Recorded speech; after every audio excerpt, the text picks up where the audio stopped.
Assalamualaikum warahmatullahi wabarakatuh. Dalam sebuah hadis sahih disebutkan bahwa ridho Allah berada setelah ridho orang tua.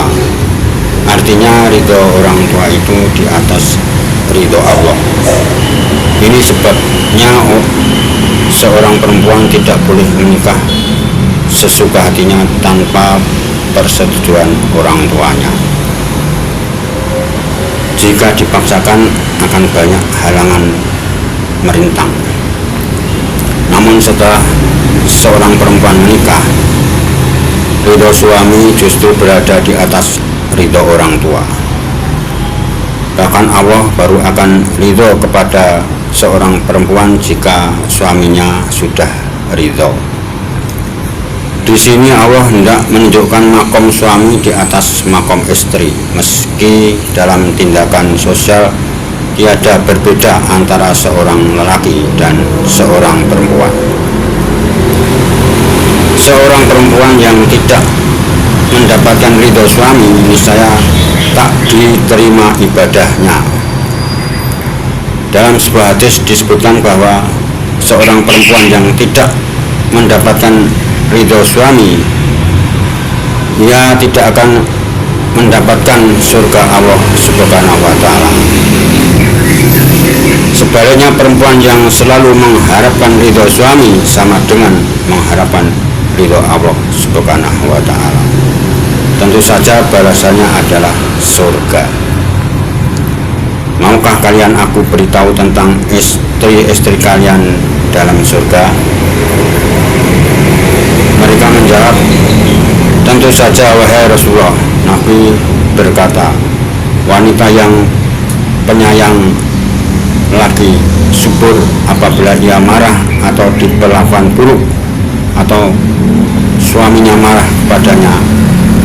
Ia berkata, ini tanganku di atas tanganmu, mataku tidak akan bisa terpejam hingga engkau ridho. Hadis riwayat At-Tabrani. Hadis di atas mengingatkan para istri agar selalu mengharap ridho suami sebelum ia tidur. Seorang istri yang paham betul bahwa ridho suami akan mengantarkannya ke surga Allah, pastilah ia akan selalu berusaha menyejukkan hati suaminya.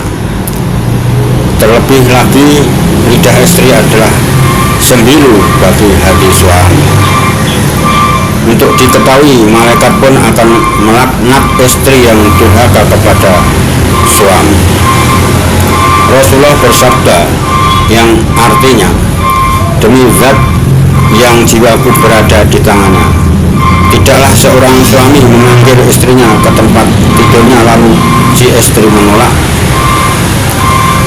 enggan terhadapnya, maka penghuni langit murka kepadanya hingga suaminya ridho kepadanya. Hadis Bukhari nomor 5194 dan Muslim nomor 1436. Maksud frasa penghuni langit adalah malaikat dan segala isi langit. Begitu tingginya makom seorang suami bagi istri. Apabila suami murka, bisa mengakibatkan tertolaknya salat yang dilakukan oleh sang istri. Perhatikan hadis berikut ini. Ada 3 kelompok yang salatnya tidak terangkat walau hanya sejengkal di atas kepalanya, tidak diterima oleh Allah. Orang yang mengimami sebuah kaum tetapi kaum itu membencinya. Istri yang tidur sementara suaminya sedang marah kepadanya, dan 2 saudara yang saling mendiamkan atau memutuskan hubungan. Hadis yang diriwayatkan oleh Ibnu Majah. Dengan demikian penting sekali mendapatkan ridho suami sebelum seorang istri memejamkan matanya. Tidurnya seorang istri sebelum meminta ridho suami tidak akan jadi ibadah, meskipun ia sudah membaca doa sebelum tidur. Pentingnya ridho suami juga dipertegas dalam hadis-hadis lain. Dalam sebuah riwayat disebutkan bahwa ibadah sunnah sekalipun tidak akan ada pahalanya dikerjakan seorang istri jika tidak minta ridho suaminya. Tidak halal bagi seorang istri untuk berpuasa sunnah sedangkan suaminya ada kecuali dengan seizinnya, dan tidak halal memberi izin kepada orang lain untuk masuk ke rumahnya kecuali dengan seizin suaminya. Hadis riwayat Bukhari nomor 5195 dan Muslim nomor 1026. Rasulullah pernah bersabda, yang artinya seandainya aku boleh menyuruh seseorang sujud kepada orang lain, maka aku akan menyuruh seorang wanita sujud kepada suaminya. Hadis sahih riwayat At-Tirmidzi disahkan oleh Al-Albani dalam Irwaul Ghali. Hadis ini sangat tegas menyatakan makom suami. Namun demikian suami tetaplah manusia, bukan malaikat. Tidak ada kepatutan mengimami suami yang durhaka di jalan Allah Subhanahu wa taala. Tidak pula ada suatu alasan ketaatan kepada suami atas nama kemaksiatan. Misalnya saja rumah tangga dalam keadaan terhimpit ekonomi, lalu sang suami meminta istri menjual diri. Dalam hal ini, istri berhak untuk tidak taat kepada suaminya. Tidak ada kewajiban taat jika diperintahkan untuk durhaka kepada Allah.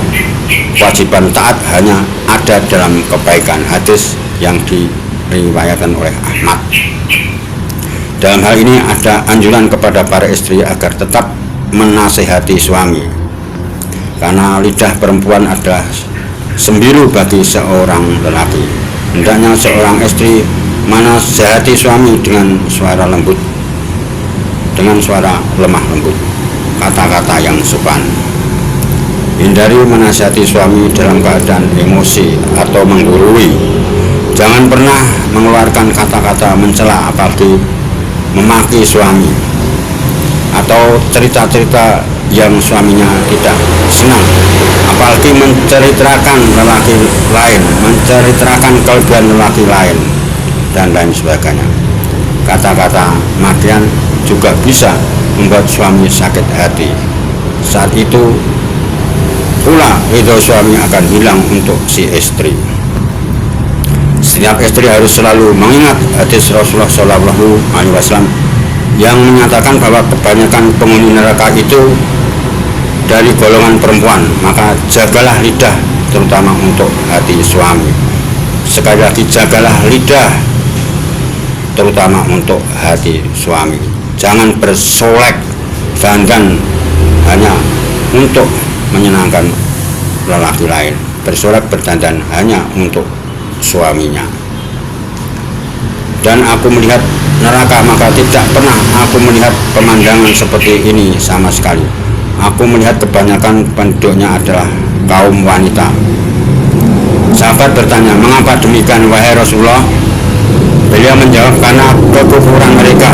Kemudian sahabat bertanya lagi, apakah mereka kufur kepada Allah?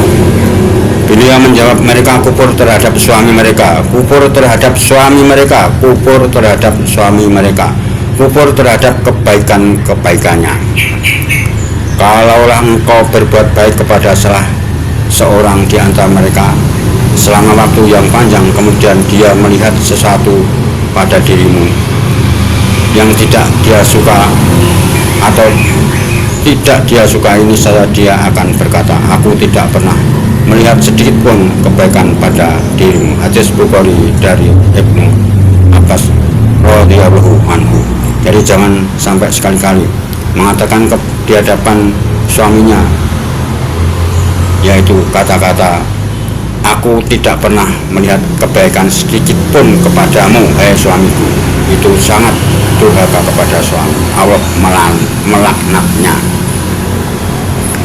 Perhatikan petikan terakhir hadis di atas. Janganlah sekali-kali seorang istri suka melihat kekurangan suaminya. Sekali lagi, janganlah sekali-kali seorang istri suka melihat kekurangan suaminya, suka mengkritik, suka mencela, dan lain sebagainya. Apalagi sampai mengucapkan kata-kata, menyesal aku menikah dengan kamu. Sekali lagi, kalimat itu dikeluarkan seorang istri seisi langit dan bumi bergoncang mengutuk si istri yang demikian. Naudzubillah min dzalik. Semoga menjadi istri-istri yang soleh, yang baik, yang taat kepada suami, patuh kepada suami, karena ketaatan, kepatuhan kepada suami adalah ridho Allah Subhanahu wa ta'ala. Kurang lebihnya mohon maaf. Assalamualaikum warahmatullahi wabarakatuh.